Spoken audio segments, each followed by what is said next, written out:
오늘은 그 염치, 부끄러움을 아는 것이란 것에 대해서 좀 말씀을 꼭 좀 드리고 싶은 얘기가 있습니다. 그 지난번 총리 청문회 할 때 당시 김민석 총리 내정자가 국가 부채가 몇 프로나 되는지 잘 모르겠다 그래서 참 전 국민적인 조롱거리가 아니죠. 충격을 준 적이 있습니다. 그래서 저는 이분이 너무 정신이 없어 실수했다라고 생각을 했는데 이번에 정부가 낸 예산안을 보니까 정말 이분들은 빚이 뭘 의미하는지 잘 모르는 사람들 같다는 생각이 듭니다. 왜 그런가 하면 빚을 내서 사는 것에 대해서, 그러니까 돈을 벌지 않아서 남의 돈으로 사는 것에 대해서 전혀 부담 없이 살아온 사람이거나 아니면 뭐 법인카드라든지 이런 것들로 주로 생활을 해결을 했기 때문에 남의 돈이 얼마나 귀한지 잘 모르는 사람 같아요. 지금 내년도 정부 예산안이 지금 50조 원을 더 늘려서 가지고 왔습니다. 그런데 이게 중요한 것이 아니고 조금 전 원내대표가 말씀하셨듯이 지금 국가 채무가 심각합니다. 지금 세금이 내년에 올해보다 덜 거칠 게 거의 확실하기 때문에 100조 원 이상의 국채를 발행을 하게 되면 이게 국채가 뭔지 잘 모르는 거죠, 이분들이.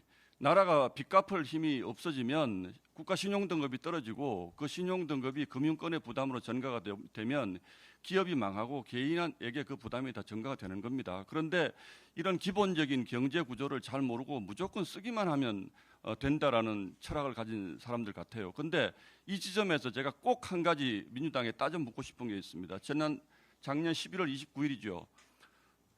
정말 사상 초유의 예산 쿠데타라는 게 있지 않았습니까?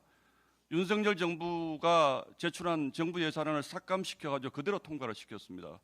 그러면 왜 그렇게 했는지, 그런데 지금은 왜 이렇게 하는지 적어도 최소한의 설명이 있어야 되지 않겠습니까? 그게 염치 있는 부끄러움을 아는 것 아닙니까? 작년에 특활비까지 다 깎았잖아요. 그리고 지금 다 복구시킵니다. 그러면 도대체 민주당은 그때도 민생, 지금도 민생 그러는데 민주당이 생각하는 민생은 윤석열 정부와의 민생과 이 정부와의 민생이 다른 겁니까? 윤석열 정부와의 국민과 이 정부의 국민은 다른 겁니까? 그리고 나서 닷새 뒤에 계엄이라는 사태가 터졌는데 저는 민주당의 예산 쿠데타가 이 계엄 사태에 상당한 영향을 미쳤을 거라고 확신하고 있는 사람입니다. 그래서 민주당이 이렇게 적어도 국민을 위해서 돈을 쓰는 거 좋습니다. 그러나 부끄러움은 알아야죠. 작년에 왜 그랬는지 분명하게 좀 설명을 해줬으면 좋겠습니다. 그리고 이재명 정부가 낸 예산안을 뜯어보면 이게 과연 전체 국민을 위한 예산인지 혹시 그들만의 이익 카르텔을 지키기 위한 예산안인지 의심스러운 대목이 굉장히 많습니다.